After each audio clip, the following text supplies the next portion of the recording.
उत्तराखंड वाले आपदा झेल रहे हैं और सांसद सदन में विकास का फटा हुआ ढोल पीट रहे हैं। ये तो चापलूसी की पराकाष्ठा से पार है। उत्तर प्रदेश के बीजेपी के सांसदों ने सरकार से कोटा मांगा, बिहार के बीजेपी सांसदों ने विशेष पैकेज मांगा और उत्तराखंड के सांसदों ने चापलूसी की। पहले तो ये सांसद ढूंढे नहीं मिल रहे थे, अब संसद पहुंचे तो प्रदेश की आवाम के हक की आवाज नहीं उठाई, मोदी भक्ति में जय जयकार करते दिखे। उत्तराखंड वालों, आपको नहीं पता, आप विकास की गंगा में गोते लगा रहे हैं, आप हर सुख का सुनहरा आनंद ले रहे हैं और तो और आप पालना झूल रहे हैं। वो बात अलग है कि पहाड़ खिसक रहे हैं और आवाम त्राहिमाम कर रही है, लेकिन आपके सांसदों को ये सब नहीं दिखता। इसीलिए आपके सांसद पहाड़ों पर रेल चलाने का गुणगान कर रहे हैं और मोदी सरकार की भक्ति में मगन है। पहले सांसद महोदय नजर नहीं आए और अब जब नजर आए तो देखिए कैसे आवाम को छोड़कर सरकार की भक्ति में मगन दिखे।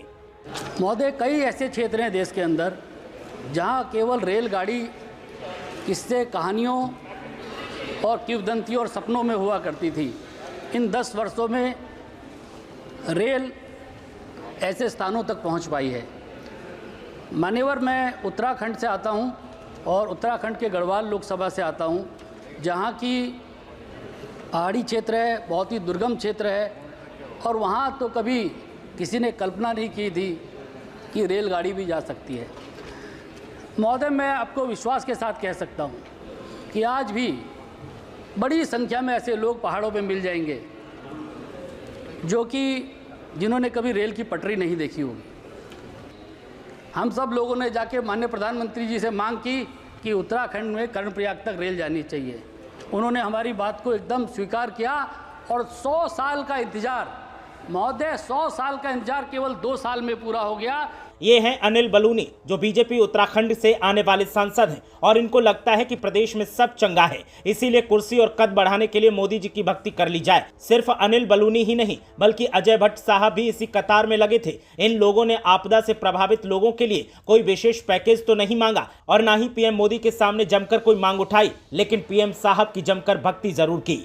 कोरोना के दौर में दुनिया, आपने देखा कि अर्थव्यवस्था लगभग समापन की ओर जा रही थी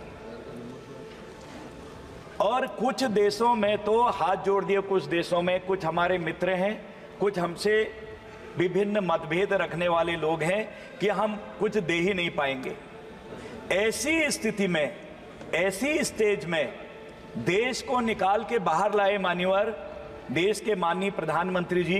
और भी बताना चाहता हूं, जन धन योजना मोदी है तो मुमकिन है, कौशल भारत मिशन मोदी है तो मुमकिन है, मेक इन इंडिया मोदी है तो मुमकिन है, स्वच्छ भारत मिशन मोदी है तो मुमकिन है, सांसद आदर्श ग्राम मोदी है तो मुमकिन है, स्वयमेव जयते मोदी है तो मुमकिन है, बेटी बचाओ बेटी पढ़ाओ मोदी है तो मुमकिन है, हृदय योजना मोदी है तो मुमकिन है, पीएम मुद्रा योजना मोदी है तो मुमकिन है, उजाला योजना मोदी है तो मुमकिन है, प्रधानमंत्री सुरक्षा बीमा योजना मोदी है तो मुमकिन है, फुल पेंशन योजना मोदी है तो मुमकिन है, जीवन ज्योति बीमा योजना मोदी है तो मुमकिन है, स्मार्ट सिटी पहल योजना मोदी है तो मुमकिन है, अमृत रणनीति योजना मोदी है तो मुमकिन है, डिजिटल इंडिया मिशन मोदी है तो मुमकिन है, स्वर्ण मुद्रीकरण योजना मोदी है तो मुमकिन है, उदय योजना मोदी है तो मुमकिन है, स्टार्टअप इंडिया मोदी है तो मुमकिन है।